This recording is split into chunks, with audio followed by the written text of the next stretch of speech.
Breaking the big stories, like time zones. Do they really exist? Is it really 5 hours ahead right now in England?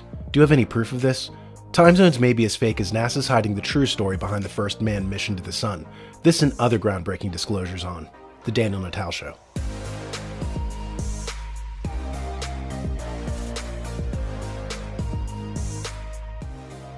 Charles Scaliger had an interesting story over on the New American website entitled Russia versus the Ukraine.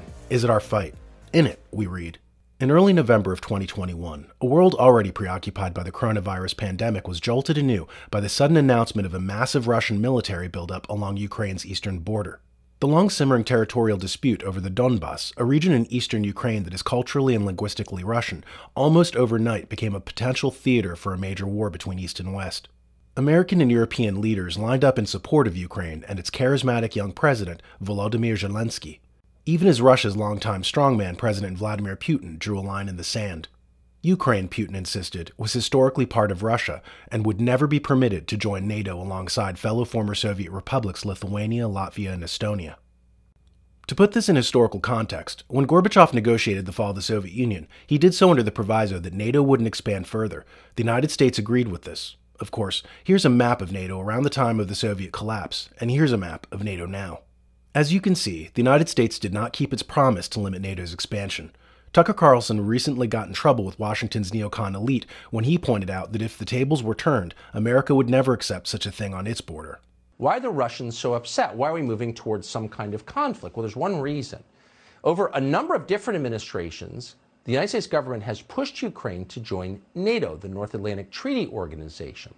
Imagine if Mexico fell under the direct military control of China. We would see that as a threat, of course. There'd be no reason for that.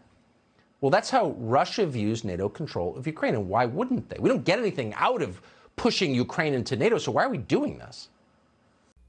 Here's what's happening. Soon after the Soviet Union collapsed, powerful Washington insider and founder of the Trilateral Commission, Zbigniew Brzezinski, wrote a book called The Grand Chessboard. In it, he said that it was of the utmost importance for the United States to take advantage of this strategic opportunity and confabulate a pretext to get U.S. troops into Central Asia to seize all the mineral wealth and oil that the USSR had previously been making use of. By the way, here's his daughter Mika Brzezinski on MSNBC ginning up war with Russia now.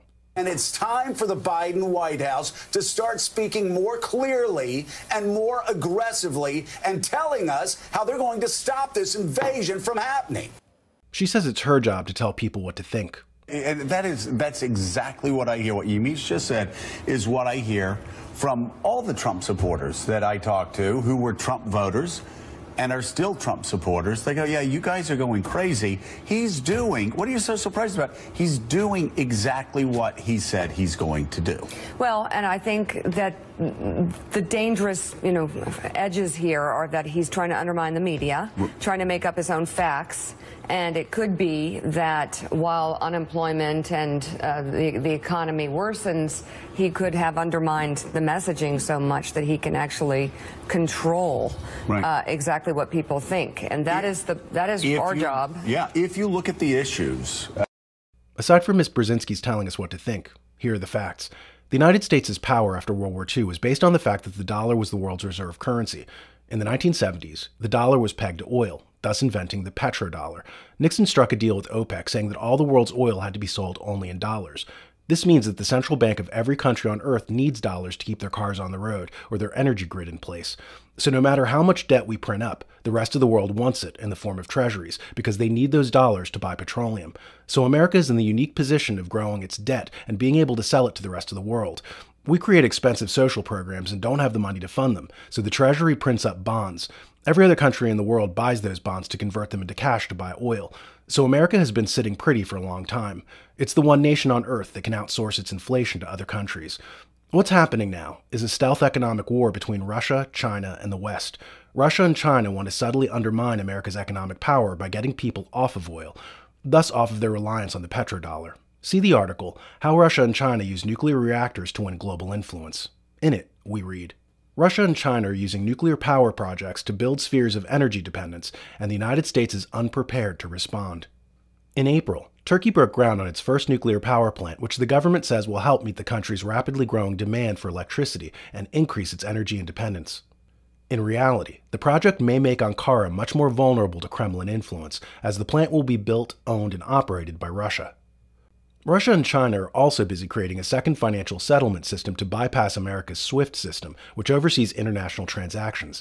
SWIFT was born in 1973 along with the petrodollar. SWIFT stands for the Society for Worldwide Interbank Financial Telecommunication, and since the age of bell-bottoms, this has been the only way to oversee international transactions. Well, the Chinese system is called CIPS. According to Reuters, Chinese banks urged to switch away from SWIFT as U.S. sanctions loom. At any rate, what's happening is that America likes the carrot and stick of foreign aid and sanctions to control countries. If those tools are taken away, then Washington will start to get very nervous. So what we're watching unfold right now in the media is sabre-rattling and threats from the United States. If this behavior continues, and if Russia and China bypass U.S. sanctions and invite the rest of the world to do so, then much soft power will have leaked out of the American empire. The last ace up their sleeve is brute military aggression. We'll be following these events closely. The John Birch Society provides a national program designed to counter the big government agenda and to restore our rights. Standing for constitutional freedoms for more than 60 years, the John Birch Society has been the force that protects and restores American liberty and independence. Check them out at jbs.org.